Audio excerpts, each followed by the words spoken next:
So mga katulong, magandang araw na naman. So bagong araw na naman ang off day natin. So alam niyo naman as usual, 'di ba? Parating late na lumalabas yung katulong niyo sa condo ng amo niya. So after nang makalabas, pagkababa dun sa may left lobby ng condo is konting rampahan muna, i-check yung mga dapat i-check, alam niyo naman, and after that is lalabas na of course. Tapos diyan is maraming bitbit yung katulong niyo, kaya yung ginamit niya is yung red bag niya kasi nga may biscuit kasi akong dapat dalhin dun sa may pupuntahan ko kasi nga hindi ko kasi makain sa bahay kasi yung bang alam mo namang allergic ka sa orange tapos bumili ka ng flavored na orange, natural lang talaga hindi mo makain talaga yung biscuit na binili mo tapos hindi naman kasi gaano kahilig yung katulong niyo sa mga matatamis, kaya yan nag-decide na lang ako dadalhin dun sa pupuntahan ko, and then after that of course papunta na tayo sa bus stop para makasakay ng bus papunta sa Orchard.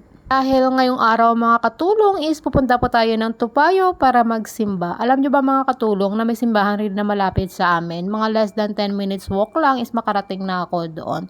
Doon yun banda sa may river kung saan ako dumadaan kapag ako'y pumapanta ng supermarket. So meron rin silang 10:30 service kaso lang English, so wala silang Filipino. Alam niyo naman na yung katulong niyo is mahilig talagang gumalang mag-isa. Pero pati ba naman yung pagsimba niya is kailangan niyang suluhin? Pero hindi naman nag-iisa yung katulong niyo kapag siya ay nagsisimbang nag-iisa, 'di ba? Kasi kasama niya naman yung Panginoon natin, 'di ba?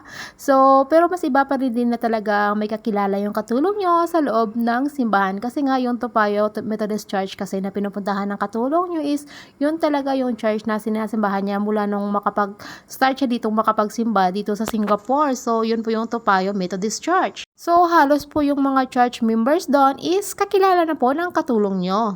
So, nandito na nga pala tayo sa may Lucky Plaza Orchard mga katulong. Oo, kasi nga, bago kasi tayo doon pupunta ng Topayo is pumasok muna ako dyan saglit sa may Lucky Plaza. Kasi nga kailangan kasing masuklian yung pera ko. Kailangan ko kasing mag-top up ng EasyLink card. Unlike kasi before na pwede ka lang mag-top up kahit na yung buo yung pera mo kasi masusuklian, pero ngayon kasi is talagang iniba na kasi nila, talagang kailangan talaga is kung magkano lang yung kailangan mong i-top up sa bus card mo is kailangan yun lang kasi nga hindi ka na kasi babalikan ng sukli.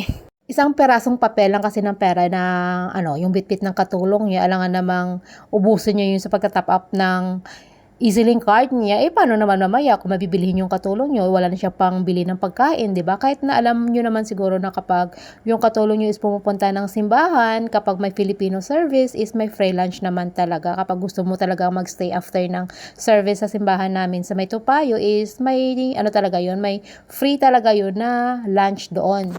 Isang pirasong papel lang kaya yung binitbit ng katulong nyo, kailangan namang uubusan niya sa pag-top up ng EasyLink card niya. Paano naman mamaya kung may gustong bibilhin yung katulong nyo, di kawawa siya? Kaya kaya nag-stop ako ng Lucky Plaza ng saglit para lang makapagbili ng kahit ng dyan para masuklian yung isang pirasong papel na bitbit ng katulong nyo. Kaya ito na tayo mga katulong, nasa nasa Topayo na tayo. Kasi nga, alam nyo naman, di ba, 3 stops lang naman galing Orchard pag ako'y nakasakay ng train papuntang Topayo. So, nandito na nga tayo sa loob ng simbahan. Tapos, medyo late na naman yung katulong nyo dyan makapagpasok sa kanilang simbahan. Pero saglit lang naman, mga ilang minutes lang naman yung late ng katulong nyo. Kaya nga, sometimes is, hindi na siya makakapag, ng duty niya dyan as a usher sa may simbahan nila. Kasi nga, usually na ako nowadays kasi, late na talagang makalabas yung katulong nyo dahil kasi talagang maraming asikasuhin bago pa siya lumabas ng kondo ng amo niya. Natural lang po naman na kahit na off din ng katulong nyo is, unahin niya pa rin yung amo na siya kaya yung nagsasahod sa kanya. Kawawa naman yung katulong nyo kapag hindi siya nagpakabait sa amo niya, di ba?